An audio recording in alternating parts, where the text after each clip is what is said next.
Hello, everyone. Welcome to the Rochford Files with your host, Andrew Rochford.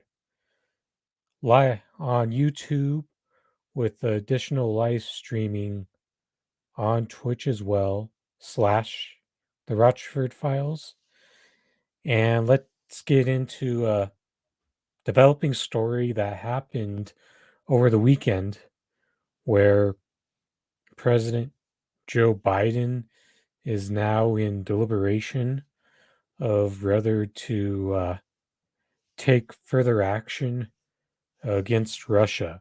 So let's show you what the development is on that story.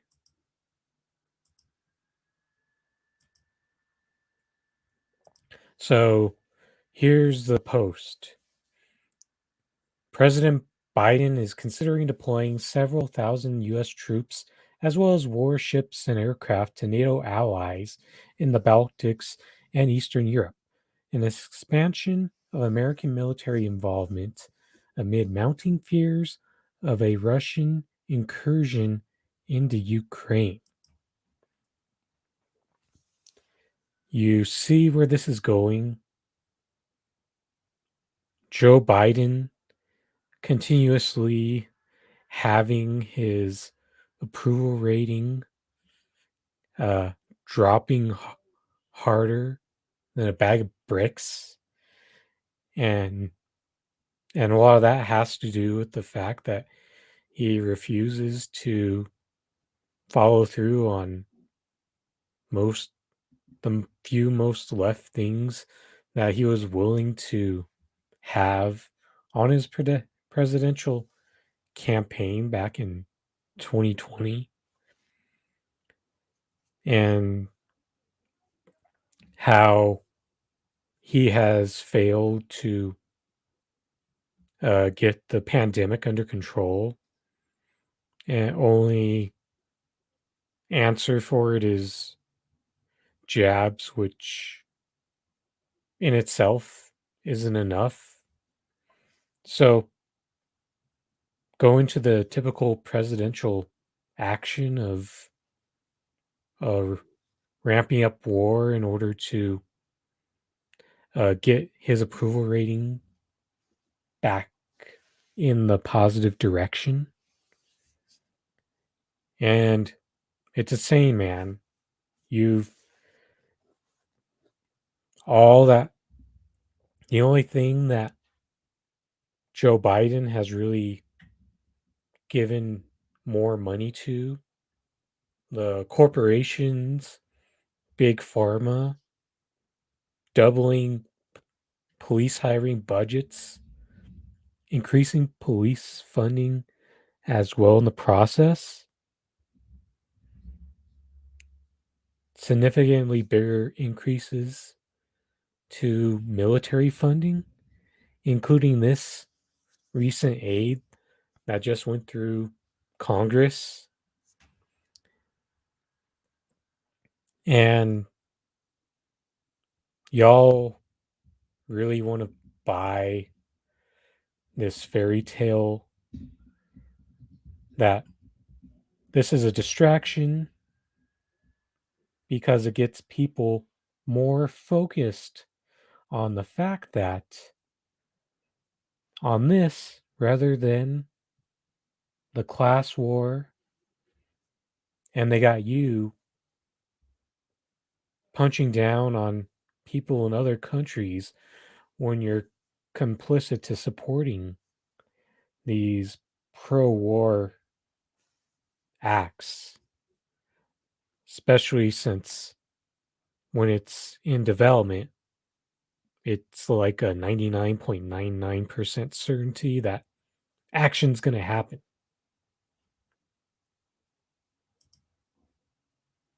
But now, got to debunk one of these major pro-war CIA talking point, NATO talking points type arguments, which was propped up by MeidasTouch yesterday afternoon.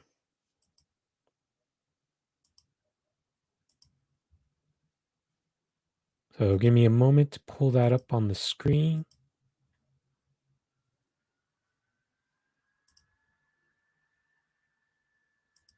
Okay, so I'm not an international expert, and I don't pretend to be.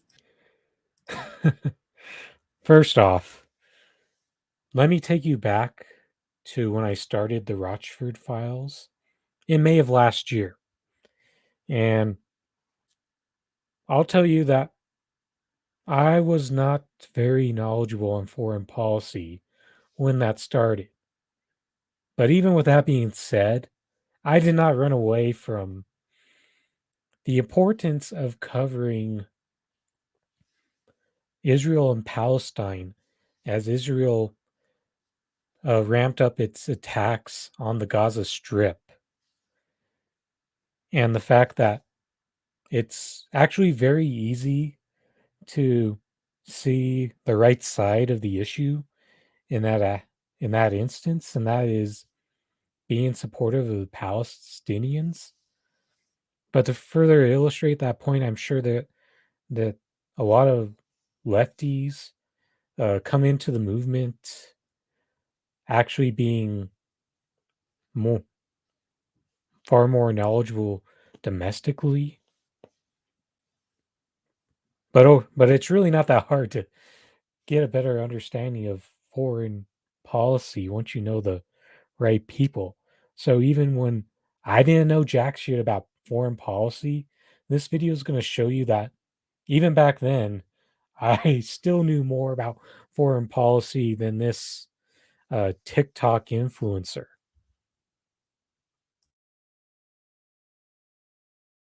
But I'm going to try in broad strokes what's going on right now with the Ukraine, Russia, and America. Backstory.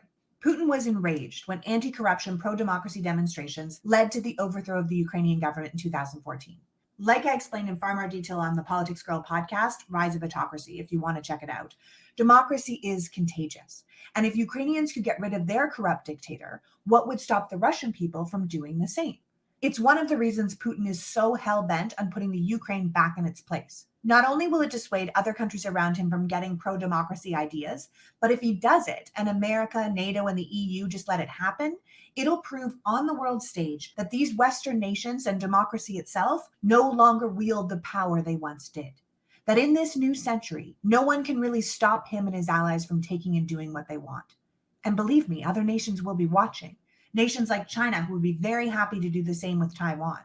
If Russia can just take over a country and install a pro Russian leader in the Ukraine, that's kind of a go ahead for other nations' ambitions. So the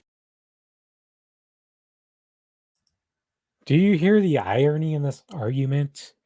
She's playing up that CIA talking point to the fullest, when the truth is, USA is actually a anti-democracy country. And the fact that there's people who believe that voting the Democratic candidate against a Republican is somehow saving democracy. We haven't had a democracy for a long ass time.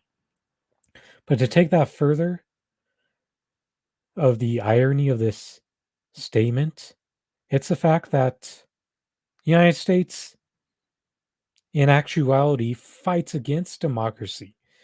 Look at all the countries in the global south that they try to argue have illegitimate elections when they let way more parties participate equally in fair democratic elections, which have a significantly higher level of transparency than what we get here, where you try to ask for information on the voting machines and they just flat out refuse. Wow. And the United States tries to install fascist puppets in these socialist countries like Peru, Bolivia, Venezuela, Honduras, El Salvador, and many more of these global south countries are their primary target, but they also go after other black and brown countries in the eastern part of the world. Then the irony last summer with Cuba to try to say they're a dictatorship and suddenly care about, try to call them a violent police state when the United States showed its head as a major violent police state during the biggest uprising back in the summer of 2020 for those George Floyd protests. And you still believe in this ridiculous story that this woman tries to parrot even further. The US is in a precarious position. We can't instigate a war with Russia. There's no appetite in this country for war. We are Really? There no appetite for war when we've got a corporate media ecosystem that pretty much makes its people hungry for war in the United States, where we hear a bit of talk of people being anti war, but we struggle to rebuild the anti war movement that had a stronger existence under the Bush administration, and how any type of movements that are pretty much in an uphill battle as long as we're in neoliberalism with Joe Biden. But go on. already a divided nation. And with Republicans behaving the way they are, with Trump and people like Tucker Carlson and Madison Cawthorn, and the Republican senators who spent July 4th in Moscow being so overtly pro Russia, we can't unite the country against a common enemy if half of the country is rooting for the enemy. So, See, this is another problem with this ridiculous level of MSNBC brain propaganda. They want you to think the enemy is some random countries who uh, don't fall in line with the system that the United States has, or they make up a lie to get you to be against the way things run in a socialist country. But the thing is, if you're in a deep state of propaganda like this woman and the people who are in her audience, then you don't realize the true enemy is all the politicians, the CIA, NATO. That your enemy is up there at the top, not somewhere else in the world, because what it comes down to is this is ultimately just going to hurt regular people. so our Secretary of State, Antony Blinken, is trying to use diplomacy and give Putin an out to encourage him to hold off invading the Ukraine. The West has threatened sanctions with profound economic effects if Russia does invade. It has armed the Ukraine with weapons and helicopters to defend themselves, and America is in discussions with a number of countries about stepping up production of gas to our European allies, who are deeply worried that if Russia invades, there's going to be a massive gas shortage because Russia provides Europe with 40% of its gas supply. Let's set the record straight on what sanctions really do. It's pretty much a mindfuck, that tactic that the United States likes to use to get these said countries to turn against the person who is the leader of their country. Like they just tried to do this campaign last summer with Cuba and trying to get them to turn on Diaz Canel. And if you saw what really was going on the ground in Cuba, you saw that backfired badly as people were overwhelmingly marching out in the streets in support of their government. And fortunately, most of the time, the people of these countries, specifically in the global south, make the right decision and come out against the interest of what the United States wants. That's what the sanctions really do. They aren't to help people, they hurt the people of the country. And they never hurt the person, the ruling powerful person that is supposedly intended to go after. There are people in America, namely Republicans, calling for us to implement the sanctions now, to take the first shot, thinking that it will show strength. But as Blinken said, sanctions are to deter Russian aggression. If you trigger them before they are aggressive, you lose the deterrent. Did y'all notice how, in the span of about a minute, she calls Russians, Republicans, that is, these big ass Russian cheerleaders, but completely contradicts that argument by saying that Republicans are now in support of it. And I can also use that type of contradiction as an example of the whole Cuba thing. I'm sure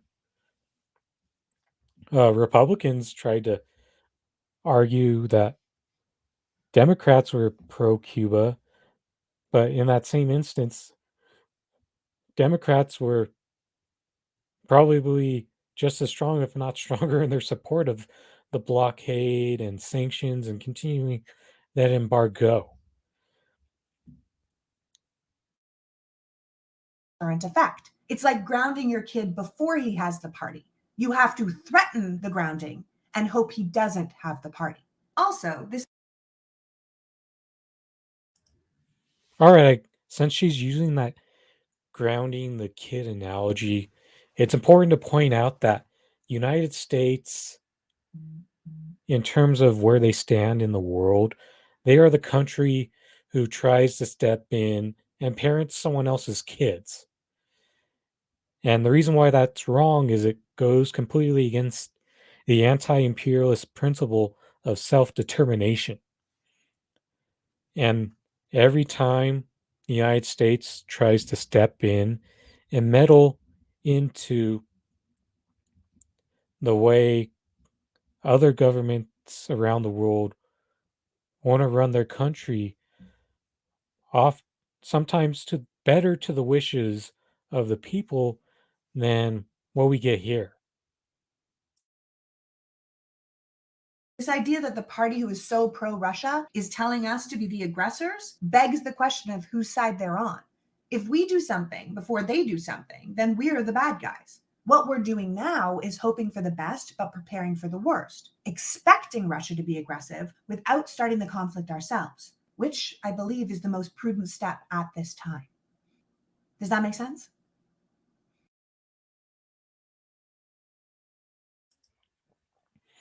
It makes perfect sense how much you're just parroting Warhawk Brain, who tries to uphold this whole bullshit political kayfabe of the parties having disagreements over war, when by and large, war is a fucking racket. And both Democrats and Republicans alike benefit from the war machine in addition to their defense contractors like Boeing, Raytheon, and several others like Lockheed Martin. And y'all want to believe that there's actual real conflict going on among the political establishment? Man, this shit's so fucking pathetic. We've got like $8 trillion being spent on all the war sanctions, on all this other bullshit imperialist actions. It's sad how this woman is just puppeting all these pro war talking points and helping people stay distracted from all these real issues going on here, and how that's sucking money away from improving the conditions of the working class. And it's very simple. If you're a fiscal conservative, you should be very strongly against these wars, imperialism. In fact, that's actually a very good way to make people an anti imperialist. Just talk about all the money that gets spent on this bullshit. They're not really there for human rights. These wars are being done to seize goods like oil, opioids, and anything else that the United States can profit on. And this is what's about to happen here. They're about to make the Cold War hot, and there's way too many people who can't see through this these all these terrible arguments that you see.